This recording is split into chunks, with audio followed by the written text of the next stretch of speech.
Salvator mundi, salva nos.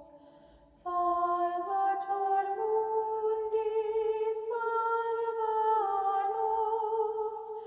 Salva nos, salva nos.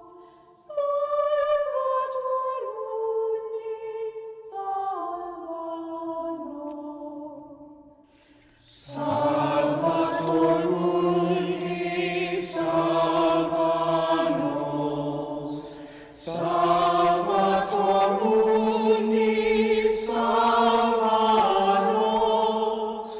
Salva nos, salva nos. Salvator mundi, salva nos.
Good Friday greetings, St. Nicholas. I miss you. Wednesday night was the 26th day of my self-quarantine. Sunday will be the 30th. On Wednesday night, I finally realized why Jesuits do 30-day retreats. It takes a long time for certain things to sink in and have their effect. On Wednesday night, I turned on the news at 5:30, as I normally do, and David Muir announced 2,000 people have died today in the United States. And the image that went with it was bodies being put into refrigerator trucks in New York. I know that 7,500 people die per day in the United States, at least in 2017. But when he said 2,000 people died today, I just lost it. And then the second story was all about unemployment and these long lines of people unemployed, people that live, looks to me like from paycheck to paycheck, in long lines, 6.6 million people applying for unemployment compensation last week. And with all the tensions that go in a household where the money's not coming in. And I lost it again. The third story was about violence, domestic violence. The governor of Iowa says she's not afraid to put in the quarantine because of the amount of domestic violence that she would expect in Iowa. And then the mayor of Chicago, in the little what's going to come on at 6, tells us that 7 people have been shot dead and 21 wounded in Chicago. I just saw in the midst of an epidemic, a plague, violence in the city and domestic violence. I was overwhelmed by it. And then came the story of the fireman from Rogers Park, died of coronavirus, leaving his wife and children. The fire station that I go by all the time and say hello to those firemen. It was just overwhelming. The image that came to mind was not any of the normal Good Friday or Holy Week images at all, but rather the image of Jesus weeping over Jerusalem. And I just tried to pray, Jesus weeps over his city, Jerusalem, and I'm weeping over my city, Chicago. PBS NewsHour came on at 6 o'clock, and the news changed just a bit, and so I thought about coronavirus in Japan and China and my friends there. I thought about my friends in Europe and my friends in Africa, colleagues in Central and South America, and especially the people in Australia, close friends who've been now through fires in their spring and summer, and now in fall their coronavirus, and they're locked down as well. And then, me being me, us being us, I had to say, how does this fit into the grander story in which we're living our lives? That is, how does this fit with the life, death, passion and death, and resurrection of Jesus? Father Tito has done a great job telling us about the life of Jesus and the life of the St. Nicholas community these last few days. And Father Oldershaw is going to be telling us about the resurrection of Jesus.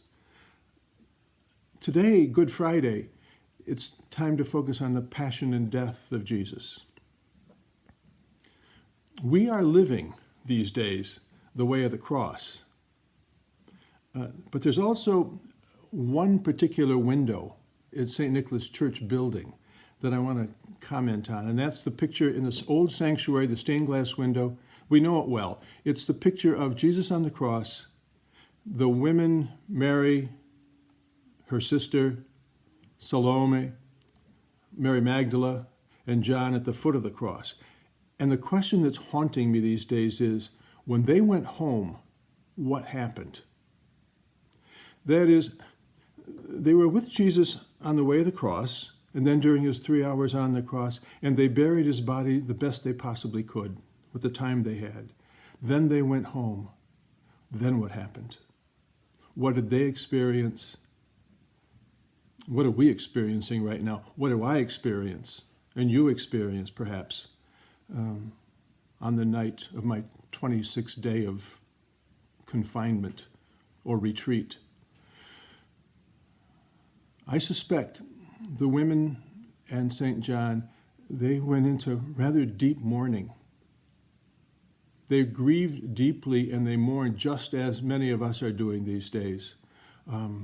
It's what's human, it's what's Christian, it's what we do right now, to deeply mourn. That is, I suspect those women in St. John, they just simply wept. All they could do was weep until it just hurt. Their guts hurt from weeping. And they had this incredible sense of powerlessness.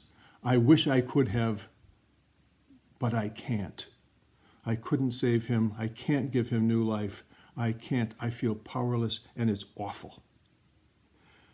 I suspect they were angry. Angry at the religious authorities that took Jesus to Pilate, angry at the government, the Roman government, angry at Pilate, angry at themselves. I suspect they had degrees of survivor's guilt, feeling guilty for being alive. I suspect they were, the feelings just changed over and over and over again. It came on in waves, just like it does when any of us grieve and mourn. And on this Good Friday, our grief and mourning is certainly about Jesus' life and death and suffering, but it's also about our worlds and about our own. I want to say something especially to younger people who maybe have never been in, life has never taken you into the place of mourning and grieving. And what I want to say is, go there. You don't need to be afraid of your own tears, of your own anger, of your own guilt. You don't need to be afraid of any of those feelings that are just normal part of mourning and grieving. But do it well. Do your mourning and grieving over a graduation ceremony that won't happen, a prom that won't happen, a recital that's been canceled, a sports event that's not going to happen. You've lost a lot. And so to grieve and mourn it's human, it's Christian, it's part of our lives. But there's a way to do it. And that is, do it in a community. That is, you grieve and mourn together with your friends, with your loved ones, with people you trust. They grieve and mourn with you as well. Because we're all in this together. Grieve and mourn at St. Nicholas with us. It's Good Friday today. We'll celebrate the resurrection.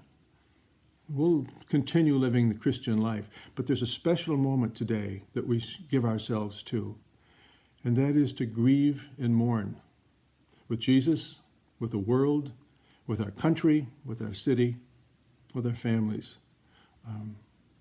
knowing full well, or better yet, believing in the various depths with which we believe in our parish, believing in the resurrection of the Lord, the resurrection of ourselves, baptized into his life, his resurrection, and today especially, his suffering and death. Cuando el Señor va a la muerte,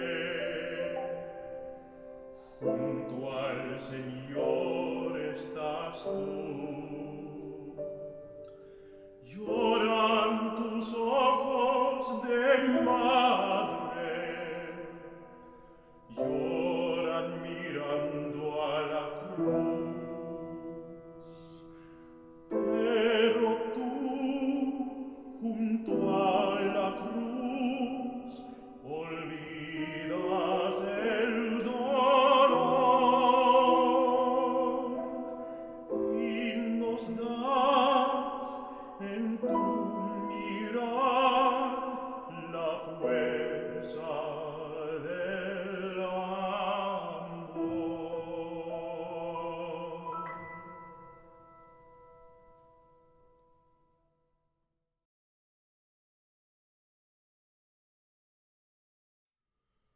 When